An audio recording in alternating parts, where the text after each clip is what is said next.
तो जी बच्चों हम जाते हैं इंडिफरेंस कर्व एनालिसिस की प्रॉपर्टीज़ पे।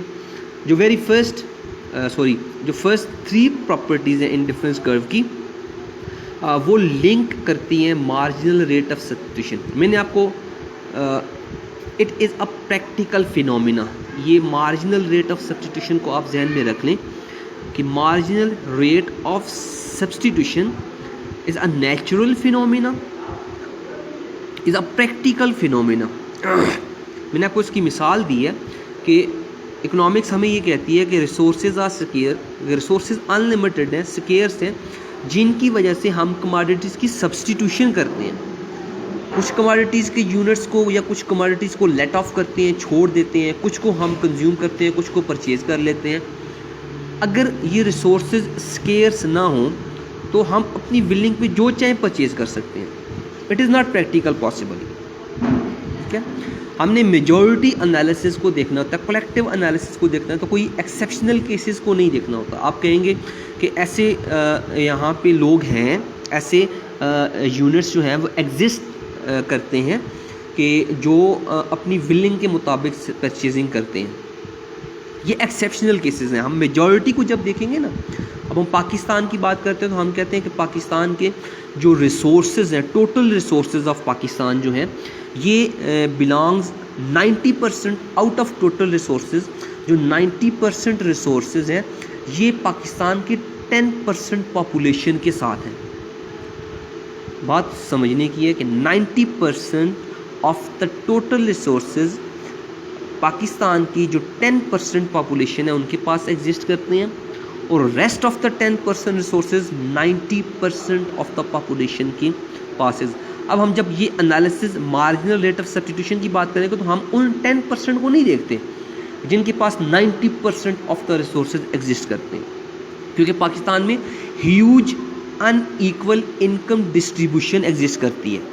ठीक है ना, income distribution must be equal, के 10% लोगों के पास 10% रिसोर्सेज होने चाहिए, 90% रिसोर्सेज के पास, लोगों के पास, पॉपुलेशन के पास 90% ऑफ रिसोर्सेज एग्जिस्ट करने चाहिए।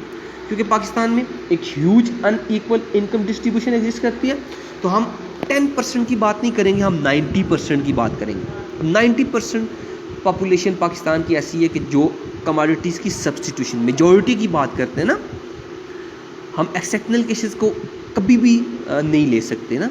प्रैक्टिकली जब हम बात करेंगे तो हम एक्सेप्शनल केसेस की बात नहीं करते, हम मेजॉरिटी की बात करते हैं, कलेक्टिव बिहेवियर की बात करते हैं। तो जो फर्स्ट आपकी थ्री प्रॉपर्टीज़ हैं ये लिंक करती हैं मार्जिनल रेट ऑफ सब्स्टिट्यूशन के साथ। और मैंने कहा कि प्रैक्टिकली जो मार्जिनल रेट ऑफ सब्स्टिट्यूशन है ये एग्जिस्ट करता है कि हम कमोडिटीज़ को कमोडिटीज़ के अगेंस्ट सब्स्टिट्यूट करते हैं। हमें जो कमोडिटीज़ ज़्यादा सेटिस्फेक्शन दे रही होती हैं हम उनको क्या कर लेते हैं, इनहेल कर लेते हैं, हम उनको कंज्यूम कर लेते हैं। और जो कमोडिटीज़ हमारे लिए नेसेसरी नहीं होती, जिनमें सेटिस्फेक्शन हमें नज़र आ रहा होता है कि नहीं है, तो हम क्या करते हैं, उन कमोडिटीज़ को सब्स्टिट्यूट छोड़ देते हैं, सब्स्टिट्यूट कर देते हैं फॉर द नेसेसरी कमोडिटीज़। तो फर्स्ट जो इसकी प्रॉपर्टी है वो है an indifference curve is not parallel to horizontal axis. IC जो है it can't be parallel to X axis और वाई एक्सिस में। एक ही दो प्रॉपर्टीज़ को एक ही उसमें करके ख़त्म कर देता हूँ कि जो आपकी इंडिफरेंस कर्व है ना ही ये पैरेलल टू एक्स एक्सिस हो सकती है, एक्स एक्सिस के सामने हो सकती है। पैरेलल का मतलब होता है आमने सामने, ठीक है ना। आप दो बच्चे अगर आमने सामने खड़े हो जाते हो तो आप एक दूसरे के पैरेलल खड़े हो जाओगे। Indifference curve parallel to X axis भी नहीं हो सकती और पैरेलल टू वाई एक्सिस भी नहीं हो सकती, एक्स एक्सिस के पैरेलल भी नहीं हो सकती और वाई एक्सिस के पैरेलल भी नहीं हो सकती। कैसे? लेट्स से मैं कहता हूँ ये वाई कमोडिटी है जिसमें हमने फर्स्ट कॉम्बिनेशन में भी 10 यूनिट ली हैं और सेकंड कॉम्बिनेशन में भी 10 यूनिट ली हैं।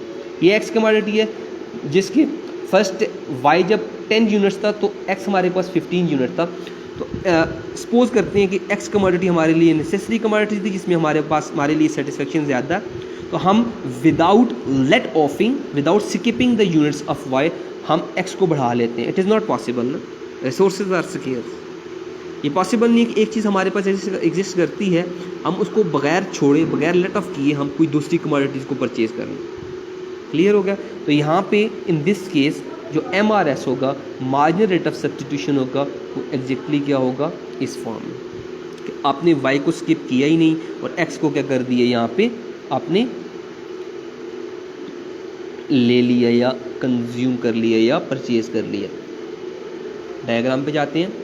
हमारे पास y लेट्स से 10 है, ठीक है, और x हमारे पास 15 और 20 है। फर्स्ट कॉम्बिनेशन दिस वन और सेकंड कॉम्बिनेशन दिस वन। आप जब इस इंडिफरेंस कर्व को बनाओगे, सपोज्ड इंडिफरेंस कर्व है IC, इस फॉर्म में नहीं हो सकता, पैरेलल टू x एक्सिस नहीं हो सकता। It is not possible. आपके पास एक कमोडिटी एग्जिस्ट करती है, बगैर आप इसको स्किप किए जो अदर कमोडिटीज़ हैं उनको आप ले सको। सेम लाइक दिस, ये जो इंडिफरेंस कर्व है ये पैरेलल टू, अब होपफुली आपको ये बात समझ आ गई होगी कि ये indifference curve parallel to y axis नहीं हो सकती। इट इज़ नॉट पॉसिबल कि आपके पास x के 10 यूनिट्स हैं, आप बगैर इनको स्किप किए y को क्या कर लो, बढ़ा लो, 5 से 10 कर लो। अगर ये इंडिफरेंस कर्व की फॉर्म बनती है, आपने एक कमोडिटी को स्किप किया नहीं है, मार्जिनल रेट ऑफ सब्स्टिट्यूशन आपने की नहीं है, एडिशनल सब्स्टिट्यूशन की नहीं है, तो आपने क्या किया है, बगैर x को स्किप किए y को क्या कर दिया, बढ़ा दिया। इंडिफरेंस कर्व आपके पास इस फॉर्म में पैरेलल टू y एक्सिस भी नहीं हो सकती।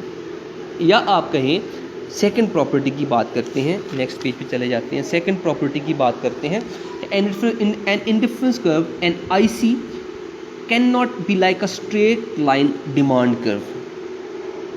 एन IC कैन, कांट लिख लेते हैं यहाँ पे, can't be like a straight line, straight line demand curve. Demand curve आगे आएगा, हम इसको इंशाल्लाह डिटेल में डिस्कस करेंगे। नेक्स्ट हमारे टॉपिक्स यही हैं कि जो इंडिफरेंस कर्व है ये स्ट्रेट लाइन की तरह भी नहीं हो सकता, जिस तरह डिमांड कर्व होता है उस तरह भी नहीं हो सकता। लेट्स से आपके पास y के 15, 10 एंड 5 x कमोडिटी है, तो आपने यहाँ पे 10, 11 और 12, यहाँ पे जो MRS होगा वो है, यहाँ पे नथिंग है, 5:1, 5:1। इक्वलाइज्ड फॉर्म में आपका MRS नहीं होगा। MRS क्या करेगा, ग्रेजुअली फॉल्स करेगा।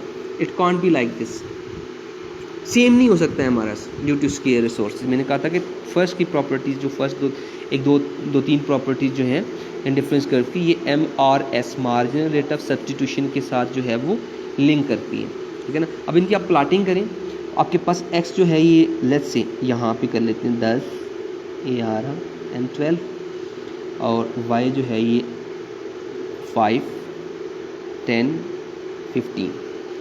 फर्स्ट कॉम्बिनेशन 15 एंड 10 है, 15 एंड 10 है। सेकंड कॉम्बिनेशन 10 एंड 11 है, 10 एंड 11 है। थर्ड कॉम्बिनेशन 5 एंड 12 है। तो it looks like a straight line. Demand curve आपका इस तरह होता है, डाउनवर्डिंग फॉर्म में, स्ट्रेट लाइन की फॉर्म में। तो indifference curve can't be like this curve, straight line curve, ठीक है। ये स्ट्रेट लाइन इसका, क्योंकि हमने इसकी प्रॉपर डेफिनेशन में प्रॉपर्टीज़ की फॉर्म में ये पढ़ा था कि marginal rate of substitution gradually falls करता है, जिसके फॉल्स करने की वजह से इसका जो कन्वेक्स है, जो इसकी बेंडिंग है वो किधर होगी, एक्सिस की तरफ, जीरो एक्सिस की तरफ। अगर ये फॉल्स नहीं करेगा, इस फॉर्म में सेम रहेगा, तो ये बन जाता है लाइक स्ट्रेट लाइन कर्व। तो आपका इंडिफरेंस कर्व इस स्ट्रेट लाइन फॉर्म में नहीं हो सकता, क्योंकि हमने इंडिफरेंस कर्व की डेफिनेशन में प्रॉपर्टीज़ की फॉर्म में ये पढ़ा था कि इंडिफरेंस कर्व में जो MRS है, मार्जिनल रेट ऑफ सब्स्टिट्यूशन, वो ग्रेजुअली फॉल्स करता है, और जिस इसकी फॉलिंग ट्रेंड की वजह से इस इंडिफरेंस कर्व का जो कॉन्वेक्स होता है, जो बेंडिंग होती है, वो एक्सिस की तरफ। अब इसकी कोई बेंडिंग नहीं है, स्ट्रेट लाइन की फॉर्म की तरफ। तो इंडिफरेंस कर्व इस तरह भी नहीं हो सकता, स्ट्रेट लाइन फॉर्म में भी नहीं हो सकता। मोस्ट इंपॉर्टेंट प्रॉपर्टीज़ है कि आपका higher IC gives higher level of satisfaction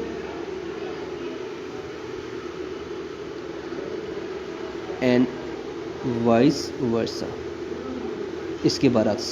ठीक है, मतलब ये कि जो हायर इंडिफरेंस कर्व होगा वो हायर लेवल ऑफ सेटिस्फैक्शन देगा, और वाइस वर्सा का मतलब कि लोअर इंडिफरेंस कर्व जो होगा वो लोअर लेवल ऑफ सेटिस्फैक्शन देगा। लाइक दिस, मैं यहाँ पे इंडिफरेंस कर्व बना लेता हूँ डिफरेंट, आपको ये क्लियर हो जाएगा। लेट्स से एक इंडिफरेंस कर्व ये है, IC1 कह देते हैं, एक इंडिफरेंस कर्व ये है, IC2 कह देते हैं, एक इंडिफरेंस कर्व ये है, IC3 कह देते हैं। ठीक है ना। अब ये इंडिफरेंस कर्व की प्रॉपर्टीज़ है कि इन डिफरेंट इंडिफरेंस कर्व पे जो लेवल ऑफ सेटिस्फैक्शन होगा वो डिफरेंट होगा, है ना। And the same indifference curve, किसी एक सेम इंडिफरेंस कर्व के किसी भी कॉम्बिनेशन की बात करोगे ना, अगर ये कॉम्बिनेशन है या ये कॉम्बिनेशन है, तो सेम इंडिफरेंस कर्व पे जो डिफरेंट कॉम्बिनेशन है, इन डिफरेंट कॉम्बिनेशन पे लेवल ऑफ सेटिस्फैक्शन तो सेम हो सकता है। किसी एक इंडिफरेंस कर्व पे डिफरेंट कॉम्बिनेशंस पे जो लेवल ऑफ सेटिस्फैक्शन है वो सेम हो सकते हैं, ठीक है ना, लेकिन डिफरेंट इंडिफरेंस कर्व पे जो लेवल ऑफ सेटिस्फैक्शन है वो सेम नहीं हो सकते। ये बात ध्यान में रखनी है। सेम इंडिफरेंस कर्व की बात करोगे, किसी एक इंडिफरेंस कर्व की बात करोगे तो लेवल ऑफ सेटिस्फैक्शन सेम हो सकता है, लेकिन डिफरेंट इंडिफरेंस कर्व्स की बात करोगे तो उन पे लेवल ऑफ सेटिस्फैक्शन सेम नहीं होगा। क्या होगा कि जो हायर इंडिफरेंस कर्व है वो हायर लेवल ऑफ सेटिस्फैक्शन देगा, इसको रिवर्स पढ़ो तो लोअर इंडिफरेंस कर्व जो है वो लोअर, इस इंडिफरेंस IC1 पे जो लेवल ऑफ सेटिस्फैक्शन है ये लोअर है, IC2 पे जो लेवल ऑफ सेटिस्फैक्शन है वो हायर है than the first indifference curve, और जो IC3 पे लेवल ऑफ सेटिस्फैक्शन है कंज्यूमर का, it is higher than the first and second indifference curve.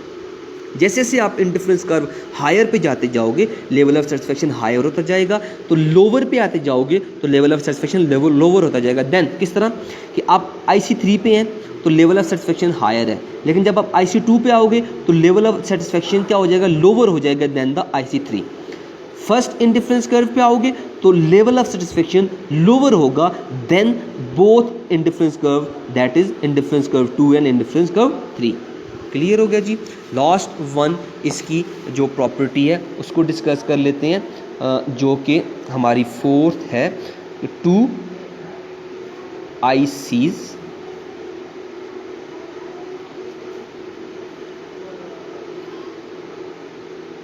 Can not intersect each other. दो डिफरेंट इंडिफरेंस कर्व जो है वो आपस में कभी भी इंटरसेक्ट नहीं कर सकती। बड़ी मज़े की इसकी प्रॉपर्टी है ये आपकी, जो इससे पहले हमने ये higher indifference curve gives the higher level of satisfaction, lower indifference curve gives the lower level of satisfaction, इसको ये फॉलो करेगी प्रॉपर्टी। लेट्स से एक इंडिफरेंस कर्व ये है, इसको हम कह देते हैं IC1, और एक इंडिफरेंस कर्व इसमें ये है, इसको कह देते हैं IC2। इंडिफरेंस कर्व डिफरेंट कभी भी आपस में इंटरसेक्ट नहीं कर सकते, ये बात आपने ध्यान में रखनी है। कैसे? लेट्स से एक कॉम्बिनेशन है, ये हायर इंडिफरेंस कर्व है, इस पे कॉम्बिनेशन है A, ये लोअर इंडिफरेंस कर्व है जिस पे कॉम्बिनेशन है B। अब इस A इंडिफरेंस कर्व पे लेवल ऑफ सेटिस्फैक्शन इस पॉइंट को जहाँ पे दोनों इंटरसेक्ट कर लें C कर देते हैं। A इंडिफरेंस कर्व का जो कॉम्बिनेशन है यहाँ पे कंज्यूमर की सेटिस्फैक्शन हायर होगी, B क्योंकि लोअर इंडिफरेंस कर्व पे है तो यहाँ पे लेवल ऑफ सेटिस्फैक्शन लोअर होगा। C पे अगर यहाँ पे दोनों के दोनों लेवल ऑफ सेटिस्फैक्शन डिफरेंट है तो C के कॉम्बिनेशन पे तो दोनों के दोनों इंडिफरेंस कर्व सेम पोजीशन पे हैं, तो यहाँ पे इनका जो लेवल ऑफ सेटिस्फैक्शन है बराबर होना चाहिए, ठीक है ना। ये इस तरह है कि A इक्वल्स टू C है, A इक्वल्स टू C है, B also equals to C। ये मैथमेटिकल प्रॉपर्टी है, मैथमेटिक्स की प्रॉपर्टी है कि अगर A इक्वल्स है C के, B इक्वल्स है C के, तो A और B must be equals. A अगर इक्वल्स है C के, B भी इक्वल्स है C के, तो A और B को भी इक्वल होना चाहिए, लेकिन इंडिफरेंस कर्व के केस में ये दोनों आपस में इक्वल्स नहीं होंगे। क्यों? क्योंकि higher indifference curve higher level of satisfaction देता है, लोअर देता है। अगर A C के इक्वल है तो जो सेटिस्फैक्शन A पे है वो C पे होनी चाहिए, B जो है C के इक्वल है तो जो सेटिस्फैक्शन B पे है वो C पे होनी चाहिए, लेकिन क्योंकि ए और बी पे लेवल ऑफ सेटिस्फेक्शन सेम नहीं है, डिफरेंट है, तो ये आपस में इक्वल नहीं हो सकते। So A is not equals to B, जो सेटिस्फेक्शन ए पे है वो बी पे नहीं है। तो ये इसकी प्रॉपर्टी है कि दो इंडिफरेंस कर्व आपस में इंटरसेक्ट नहीं कर सकते।